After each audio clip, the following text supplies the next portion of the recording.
saari doonaa sida loo diyaar garoobo bull market. Midda koowaad horta waxa waaye inaan fahanno cycle-ka ama suuqaaniti sida uu u shaqeeyo. Bull market wax ma aha bull market waxa la wadaa macnaha xilli suuqyada ay kacayaan kuwananka hadda aan arkoono lacag badan suuq soo galayso oo la dhaqaajinayo waxa marka bull market waaye. Bullna waxa ereyga dibiga waaye. Marketna waxa suuq oo bull market-ka xilliyada kuwananka ay kacsan yihiin. Bull market-ka marka darabna faano waa cycle-ka nafaan oo suuqaanit uu u shaqeeyo. Cycle-kan waxa waaye marka 4 sano walbo waxa loo yaqaano Bitcoin halving macnaheedu ay tahay nidaamka oo Bitcoin uu ku shaqeeyo waxa waaye waa nidaam ah mining si loo soo saaro kuwananka BTC waxa loo baahan yahay waxa la yiraahdo mining in la sameeyo oo kuwananka loo soo saaro kuwaas ay isticmaalayaan computer oo powerful ah oo network kala badan computer adduunka daafis meel walbo ay yaalaan kuwaas marka waxay sameynayaan waxay xalinayaan mas'alad oo mathematical ah oo qofka bini'aadanka aan xalin karin waxa loo baahan yahay marka computer ayaa loo baahan yahay nodes kuwaas marka ayaa xalinayo marka xalinayaan sameynayaan marka isku day oo badan ay sameynayaan halkii second gudihiisa intaas trillion ay isku dayaan marka qofkii mid ka saxda helo qofkaas ayaa ku guuleysanayo awaal marin marka BTC soo saardiisi waxa ku xiran tahay marka mas'aladaas oo riyaadiyadka mathematical-ka oo la xalinayo hadda xilkan la joogo 3 dhibac hal jiro ayaa la soo saaraa every 10 minutes walbo block ayaa soo la xaliyaa kadib waxa blockchain-ka ayaa lagu daraa marka awaal marintaas oo BTC lagu soo saarayo waxa waaye marka suuq ay soo kuleysaa BTC waxa kulli suuq ma yaalin waxa la sameeyay jiray mining ayaa lagu soo saari jiray marka xilliyada koowaad waxay ahayd konton xabo oo BTC ah ayaa la soo saari jiray every 10 minutes kadib waxa waaye 4 sano walba waxa la arkay marka in soo saaritaankii oo la soo saaray coin-ka BTC oo nus ay noqonayso halwey marka Bitcoin halving ay leeyahay awaal marinta oo dadka miners-ka ah la sii jiray ayaa nus noqonayso marka haddii konton la sii jiray waxay noqonaysaa 25 xabo so mar walba 4 sano walba way isdhimaysaa marka 4 sano walba hadda sanadkii oo soo dhaafay waxa dhacay marka Bitcoin halving ay dhacay oo ah in awaal marinta la sii jiray 6 dhibac jir waxa hadda waxa uu soo yaraaday 3 dhibac hal jir ayuu noqday marka waxa dhacay waxa la yiraahdo supply shock oo ah wixii suuqa oo la soo gelin jiray ayaa yaraanayso isoo kalena exchange-yada in mirooyinka taalay oo laga saaro oo la rarto waalidayn la geeyo so waxa yaraanayso marka mirooyinka suuqa taalo kadib waxa waaye price-kiisa ayaa kacay dadka marka inay sell gareeyaan waxay haystaan way haysanayaan dadkii marka demand badan ayaa jirto wax walba waxa waaye demand supply iyo demand waaye wixii dadka ay rabaan iyo wixii suuqa u yaalo marka sidaas awgiisi waxa keenaa marka in BTC la dhaqaajinayo BTC hadii la dhaqaajin waxa waaye sarka ay sameeyso lacagta way kasoo baxaysaa waxay gelaysaa coin-ka kale oo altcoin-ka altcoin season ayaa loo yaqaanaa taasna waxay dhacdaa markii BTC oo dhaqaaq weyn uu sameeyo oo lacag laga sameeyo dadka marka profit ay ka sameeyaan BTC lacagtooda way kasoo saarnayaan waxay raadinayaan marka waxyaabo kale oo profit fiican uu sameey karo oo altcoin-ka ay kamid yihiin kadib waxa kale lacagta Ethereum galayso Solana coin-ka waaweyn kadib waxa waaye mid kaabka kadib low market kaabka kadib excel badan ay sameynayaan marka bear market markii la galo qof walba waxa waaye coin-ka waa soo daadanayaan BTC meel hoose imaanay coin-ka loo hoose ay imaanaysaa markaas marka waxa laga rabaa adig marka inaad u diyaar garowdid waxa arkus dhaqaaqadan hadda oo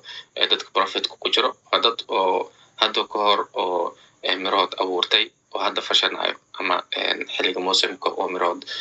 nafaqadii oo ay ku lahaayeen waxaan oo loo soo sameystay hadda wixii la sameystay oo laga faa'iideysanayo coin-kan marka price-diis waxay imaanayaan meel hoose ay imaanayaan waxa jira project-yaal cusub ee soo baxayo marka saa u diyaar garowdid waxa u baahan tahay marka cilmigaaga inaad kordhisid lano qofna ku cusub yahay bull market-ka hype badan ay jirto waxa la dhahaa BTC waxay gaaraysaa nus milyan adiga experience leedid suuqan mugtid cycle-ka uu shaqeeyo waxaas leedahay BTC nus milyan ay gaaraysaa ani waxa masal gareenayo oo haysan kadib waxa dhacayso in suuqa lagu soo daadiyo oo minus badan aad sii gashay marka xilliyada bear market-ka waxay ka muhiimsan tahay xilliyada bull market-ka bear market-ka waxa waaye waa xilliyada oo waxa la baran lahaa waa xilliyada oo investment la sameysan lahaa waa xilliyada oo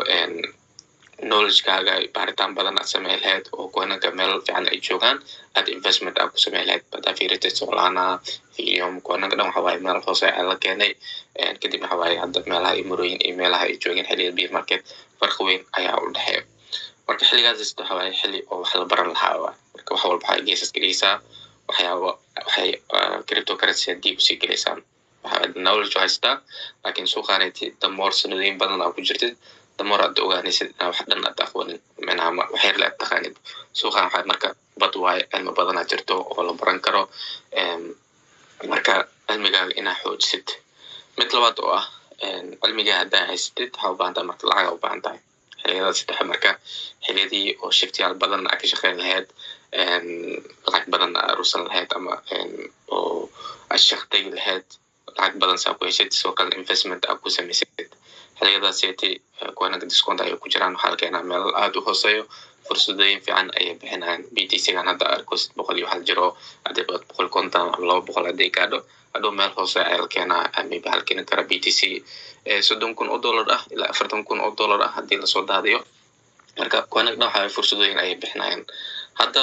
bull marketka waa lagu jiraa laakiin still dhaqaaq weyn ayaa noo dhiman dhaqaaqaadigiisa markuu dhaco kadib waxaa tartiib ayay u daadanayaan suuq ma waxa hal mar dhacayo waxawaaye waa wax oo waqti qaadanaya bilooyin ay qaadanaysa sanadooyin si meel hoose uu ku imaado waxaa keenaa marka bull marketka waxaa keenayo adoptionka lagu sameynayo institutionsyada sanadooyinka lasoo dhaafayo marketing shirkadooyin saan ay u qaadanayso coinka BTC crypto waxaa bilaabanayo in la sharciyeeyo ya kuwanitaad waxaarna shalay waxaa la sharciyey stable coinsyada BTC waxay laga dhigtay Kate Reserve ayaa laga dhigtay Mareykanka soo kale kuwanan altcoinka sida Ethereum XRP shirkadooyinka way iibsanooyin qaarkood waxay ka dhiganooyin Kate oo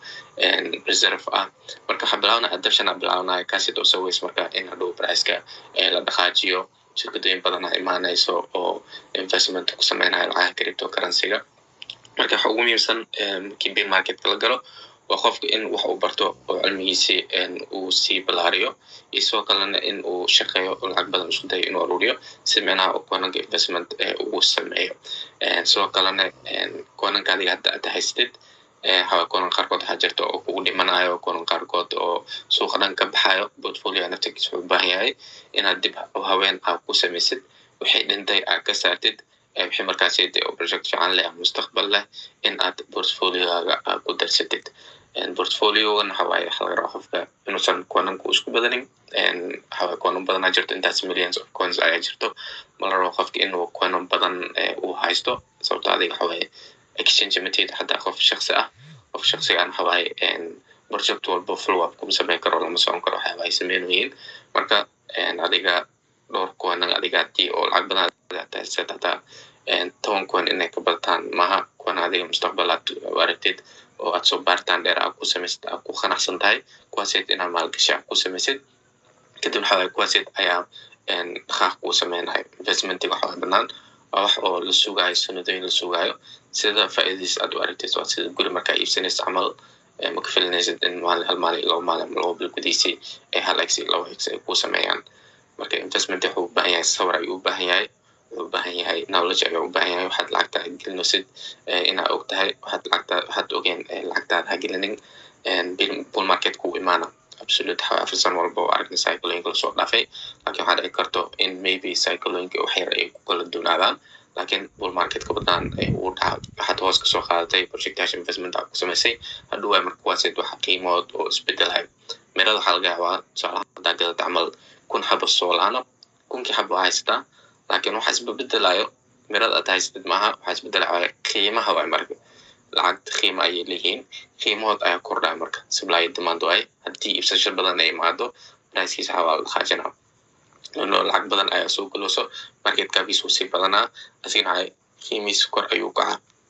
kadib waxa adiga profit ayaa ka samaynaysaa lacag ayaa ka samaynaysaa marka cilmiga iyo soo kale lacag inaad samaysid oo investment aad ku samaynaysid wixii qashin portfolio ku tuur kadib waxa waaye kuwanankan ha isku badanin kuwananka dhowr kuwana camal oo macquul ah diversion samey hal tusaalaan 5 kuwan oo layer 1 ay ha iibsanin inuu waxaa hal ama laba hadda ka doortid ama laba hadda infaayo oo is leedahay kan waxa waaye kan aan doortay oo isdhihi karo bull marketkaniti mustaqbal ayuu leeyahay hadda Sui, Avalanche, Solana, Ethereum kulli layer one waaye